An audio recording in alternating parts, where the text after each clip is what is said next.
Hi friends, എല്ലാ കൂട്ടുകാർക്കും simple ഡിഷസിലേക്ക് സ്വാഗതം. അപ്പോൾ നമ്മൾ ഇന്ന് ഒരു അടിപൊളി ഈവനിങ് സ്നാക്കാണ് ഉണ്ടാക്കാൻ പോകുന്നത്, മുട്ട മടക്ക്. ഇതിന് വേണ്ടിയിട്ട് ആദ്യം തന്നെ ഒരു ബൗളിൽ ഒരു കപ്പ് മൈദ എടുക്കുക. അതിലേക്ക് ഒരു മുട്ടയും ആവശ്യത്തിന് ഉപ്പും ഓയിലും വെള്ളവും ചേർത്തിട്ട് നന്നായി മിക്സ് ചെയ്തിട്ട് നല്ല സോഫ്റ്റായിട്ട് കുഴച്ചെടുക്കുക. അരമണിക്കൂറിന് ശേഷം ഇതൊന്ന് ചെറിയ ബോളുകളായിട്ട് പരത്തി വെക്കണം.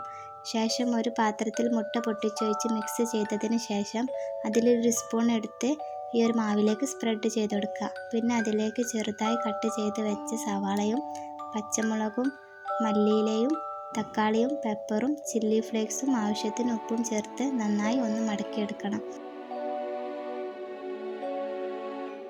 ഇനി ഇത് ചൂടായ എണ്ണയിലിട്ട് ഫ്രൈ ചെയ്തെടുക്കുക. അപ്പോൾ നമ്മുടെ മുട്ട മടക്ക് റെഡി ആയിട്ടുണ്ട്. ഇത് ടൊമാറ്റോ സോസിൻ്റെ കൂടെ കൂട്ടി കഴിക്കാൻ അടിപൊളി ടേസ്റ്റാണ്. നിങ്ങൾ എന്തായാലും ട്രൈ ചെയ്ത് നോക്കുക. നിങ്ങളെ വീഡിയോ ഇഷ്ടമായാൽ ലൈക്ക് ചെയ്യുക, ഷെയർ ചെയ്യുക, സബ്സ്ക്രൈബ് ചെയ്യുക. ഞാനിടുന്ന വീഡിയോസ് നോട്ടിഫിക്കേഷനായി വരാൻ ബെല്ലൈക്കൺ അമർത്തുക. ഇനി അടുത്ത വീഡിയോയുമായി വരുന്നത് വരെ ബൈ.